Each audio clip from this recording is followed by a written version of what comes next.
क्या आपने कभी सोचा है कि कोई भी वेबसाइट क्रैश क्यों होता है? आखिर ये क्रैश क्या है? क्या रियल में वेबसाइट क्रैश होता है? बिल्कुल नहीं। वेबसाइट क्रैश नहीं होता है, क्रैश होता है सर्वर। तो आज मैं आप लोगों को इस वीडियो में सर्वर और उसके टाइप्स के बारे में बताऊंगा। तो ऐसे ही टेक्निकल वीडियोस देखने के लिए आप हमारे चैनल को सब्सक्राइब कीजिए और लाइक बटन दबाना बिल्कुल भी नहीं भूलिए। मैं हूं आपका दोस्त पुनीत मिश्रा और स्वागत है आपका हमारे चैनल थायो सॉफ्टेक में। सर्वर का टाइप समझने से पहले हमें यह समझना चाहिए कि सर्वर होता क्या है और ये कितने टाइप्स के होते हैं वो तो मैं आपको बाद में बताऊंगा। तो सबसे पहले मैं आपको ये समझाता हूँ कि सर्वर क्या है। अगर हम अपने रियल वर्ल्ड से अगर रिलेट करें तो सर्वर बेसिकली हमारा एक प्लॉट होता है जहां पे हम घर को बना करके रखते हैं। तो सपोज दैट उसी तरीके से अगर मैं बोलूं तो सर्वर भी हमारा एक प्लॉट है, एक स्पेस है जहां पे हम वेबसाइट का कंटेंट या वेबसाइट का फाइल या फिर उसका स्टोरेज को हम रखते हैं। ठीक है। अब यहां पे क्वेश्चन ये उठता है कि सर्वर कितने टाइप्स के होते हैं और कौन से वेबसाइट के लिए कौन सा सर्वर हमें यूज करना चाहिए।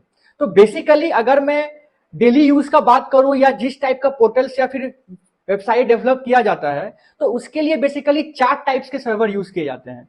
पहला डेडिकेटेड सर्वर, दूसरा VPS सर्वर, तीसरा शेयर्ड सर्वर और चौथा क्लाउड सर्वर। तो सबसे पहले मैं आपको समझाता हूं कि डेडिकेटेड सर्वर क्या है। तो फॉर एग्जांपल अगर मैं आपको ये बोलूं कि एक ई कॉमर्स का पोर्टल जहां पे सेल परचेज होता है, तो सेल परचेज एक ऐसा पोर्टल होता है अगर वो फेमस हो चुका है या उस पर ट्रैफिक ज्यादा होते हैं तो बहुत सारे यूजर उस पोर्टल को यूज करके उससे परचेज करते हैं। तो उसके लिए एक डेडिकेटेड सर्वर अलॉट किया जाता है। मतलब कि सपोज दैट कि हमने अगर आपको 100 GB का स्पेस दे दिया, उसके साथ हमने उसमें 1 TB का हार्ड डिस्क और रैम लगा करके आपको दे दिया।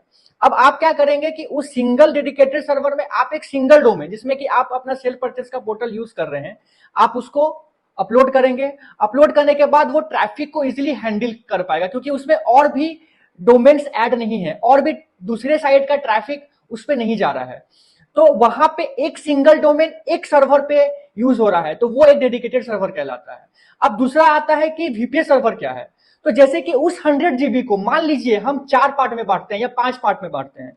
अगर हम 4 पार्ट में बांटते हैं तो उस 100 GB को हम 25-25 GB में बांट करके और हार्ड डिस्क को 250-250 GB में बांट करके 4 पार्ट कर दिए और उसी 4 पार्ट को हम 4 क्लाइंट्स को दे दिए या फिर 4 यूजर को दे दिए। अब उस सिंगल वेबसाइट पे 4 वेबसाइट रन कर रहा है। मतलब कि उस सिंगल डेडिकेटेड सर्वर को जब हमने 4 पार्ट में बांटा तो वहां पे 4 वेबसाइट रन किया। हो सकता है उस 4 साइट पे ट्रैफिक कम हो, इसीलिए क्लाइंट्स डेडिकेटेड को यूज नहीं करके वो अपने बजट के अकॉर्डिंग वो एक छोटा सा टुकड़ा उस सर्वर का यूज कर रहे हैं। तो वो हो गया VPS।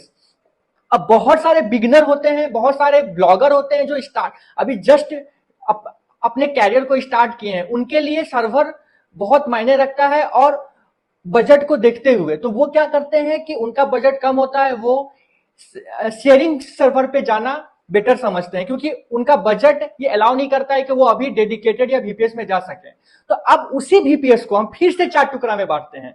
तो सपोज दैट एक VPS 25 GB का है और उस पर 250 GB का हार्ड डिस्क लगा हुआ है, तो हम उसी 25 GB को हम फिर से टुकड़ा टुकड़ा में 10 से 15 वेबसाइट में कन्वर्ट कर देंगे। किसी को 2 GB, किसी को 1.5 GB, किसी को 1 GB, किसी को 4 GB। तो वहां पे VPS का जो टुकड़ा हुआ उसको हम बोलते हैं शेयरिंग सर्वर। तो शेयरिंग सर्वर में बेसिकली छोटे साइट्स यूज होते हैं जिनका बजट कम होता है, जिनका ट्रैफिक बहुत कम होता है। तो यहाँ पे हम एक पार्ट में समझ सके हैं कि डेडिकेटेड क्या है, VPS क्या है और शेयरिंग क्या है। अब बात करते हैं क्लाउड का।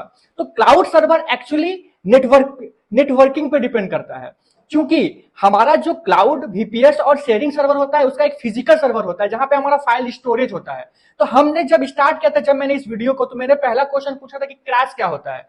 तो सपोज दैट डेडिकेटेड VPS और शेयरिंग का जो फिजिकल सर्वर है, जो मशीन सर्वर है, जो जहां पे लगा होता है, अगर हमारा वहां से फाइल क्रैश हो गया तो हम दोबारा उस फाइल को रिट्रीव नहीं कर सकते हैं, दोबारा हम उस फाइल को रिकवर नहीं कर सकते हैं। ये एक ड्रॉबैक होता है हमारा डेडिकेटेड VPS और शेयरिंग में। लेकिन एक क्लाउड सर्वर जो नेटवर्किंग पे डिपेंड कर रहा है, जिसका मशीन सर्वर कहीं ना कहीं है लेकिन उसके साथ वो नेटवर्किंग पे भी डिपेंड कर रहा है, वहां पे अगर हमारा फाइल डिलीट हो जाता है या फिर हमारा फाइल हैक हो जाता है या किसी कारण से क्रैश हो जाता है तो हम उस फाइल को उस क्लाउड सर्वर के दूसरे सर्वर से भी रिट्रीव कर सकते हैं, क्योंकि ये नेटवर्किंग पे डिपेंड कर रहा है। हम उसी फाइल को रिकवर कर सकते हैं जो कि हमारे नेटवर्किंग पे डिपेंड कर रहा है।